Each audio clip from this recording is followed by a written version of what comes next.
Hello everybody, today we're going to be showing you how my mom makes her nuts garnishes. Specifically, we're going to be making pine nuts and almonds today.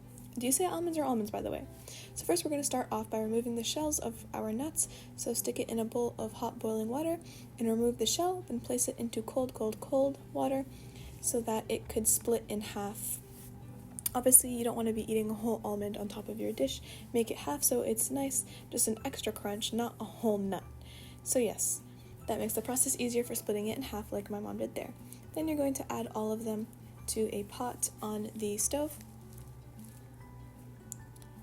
You're going to stir it around for a little.